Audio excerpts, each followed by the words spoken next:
Good morning, my people. It is what 5 5:20 a.m. over here in Texas. I've been up for a few hours now. I've been on this sleep schedule, weird sleep schedule lately. Um, since I got off the truck, my sleep pattern hasn't uh, been adjusted yet. When you're a truck driver and you're over the road like that, your sleep pattern is, you don't have a sleep pattern. You don't have a sleep pattern. I remember, and I was the type of person that I drove, and I prefer to drive at night. Part of that was due to when I was a trainer and I had students on the truck, or um, one thing I did not do was allow them to drive throughout the night.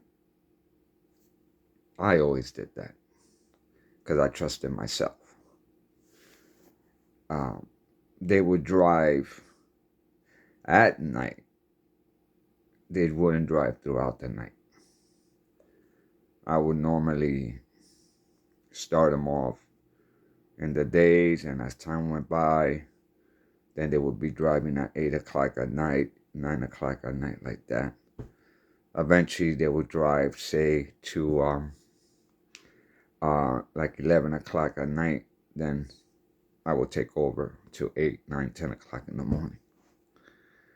And when I was alone, now, when you're driving with two people, it's easier for you to stay on schedule with your sleep. One guy drives in the daytime, the other guy drives at night. Simple enough. When it's two people, when you're solo, that goes out the window. And I don't want to sound like I was Superman or anything like that, because I wasn't. But when you drive like I was driving, and like some of us did, we didn't have no schedule. I know people that drove trucks that were like, I never drive at night. And that's fine. That's a safety thing.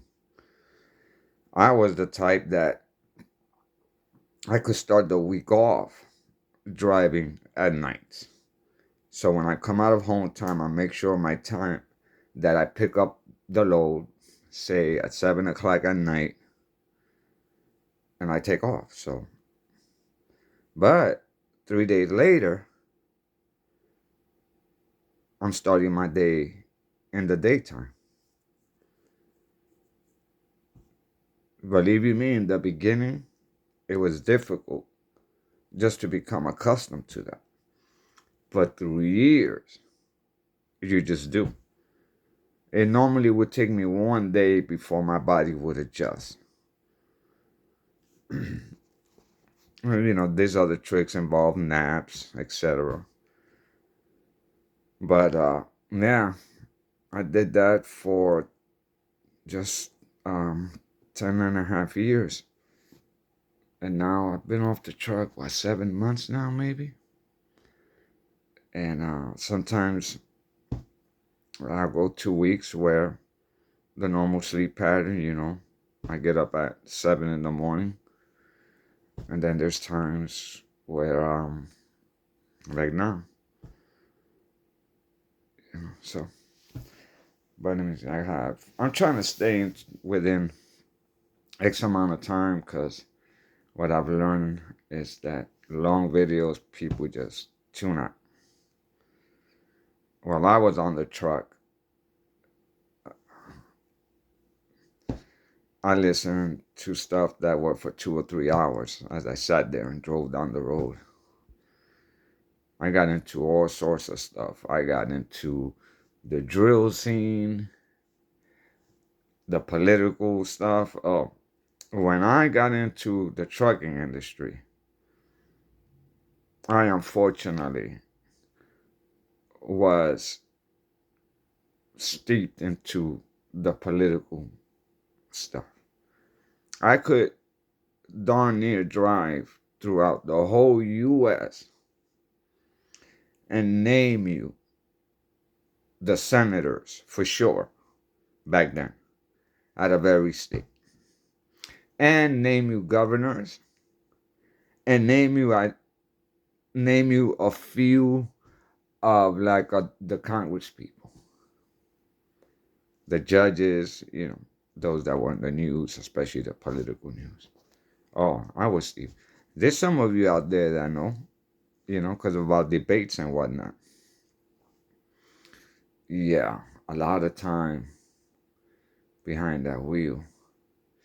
I got, on average, it takes like 8 years, 8.5 years for a driver to hit the million-mile mark. I did it right about that time. Now, when you add the miles that I was in the truck, because I had a lot of students, there was times where I ran my truck as a team. So I hired somebody and we drove as a team. Um, that was a lot of miles there. And the lot lizard thing, never did. Never did. I've been one that I could honestly say, I've never in my life have I, in the traditional sense, shall I say, had an exchange of funds for a favor with a female. Just, I never have. Now, the meals and all that, yeah, but. So, the lot lizard thing here, no, never happened. Now, interesting. I always kept a Bible on the front of the truck, on the passenger side. Always. Always did. And part of the reason why I did that was because as somebody that used to train people and somebody who was in the position that I hired people, they worked underneath me, they worked for me. I cannot, by law, bring up the whole, do you believe in Christ or any other God for that matter?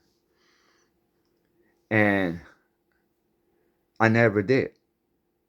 But everybody that jumped on that truck, within 2 or 3 days, they will be the ones to open the door. And what's funny about it is, even before that, there was two things that they noticed. And this is what I've been told when they came into my truck. The first thing they noticed was the Bible, because it's not a small Bible. I got it right there. And that I don't curse like that. It takes a lot for me to curse. So within 2 or 3 days, they were bring, and I've had all sorts of people on my truck. Let me tell you something. I've been cursed out by languages. I went through a period there, a time. I had this Asian man named An. An was like 69. And sold his businesses with his wife.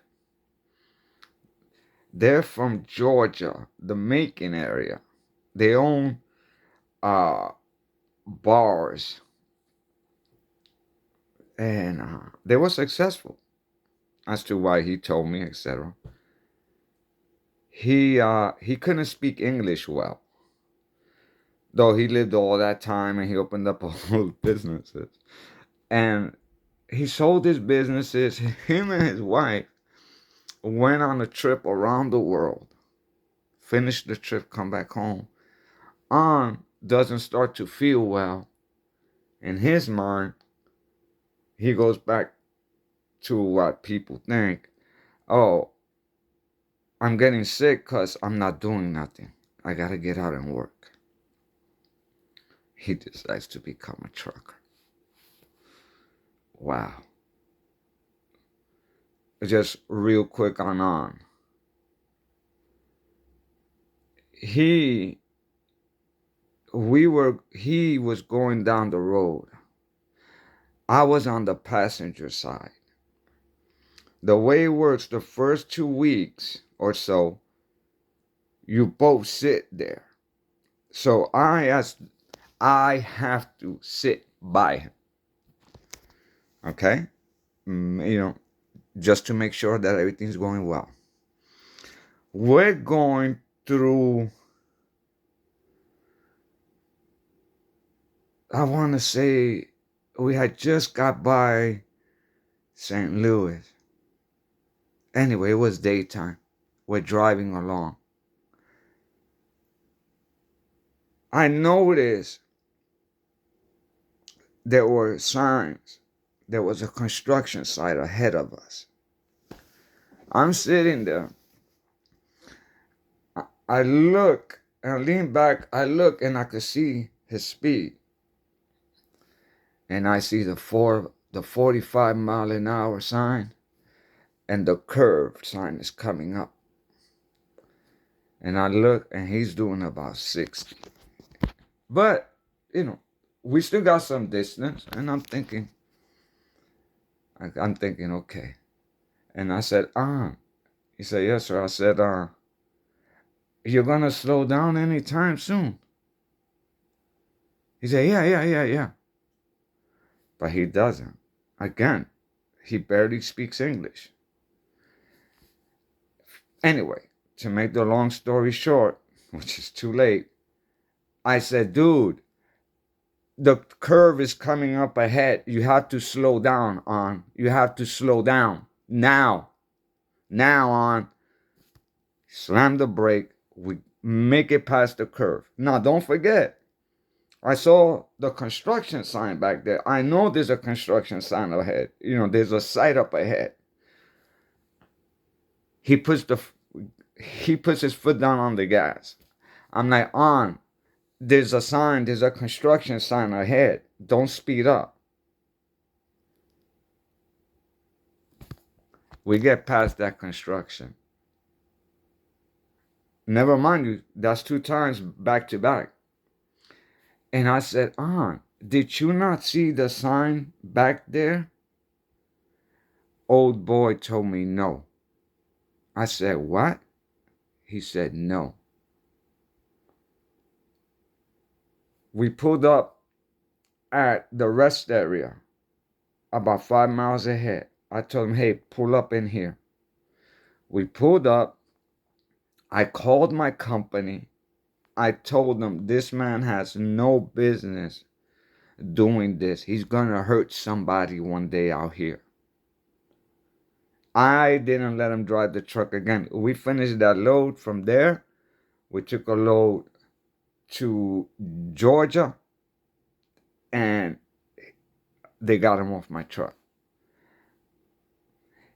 Check this out.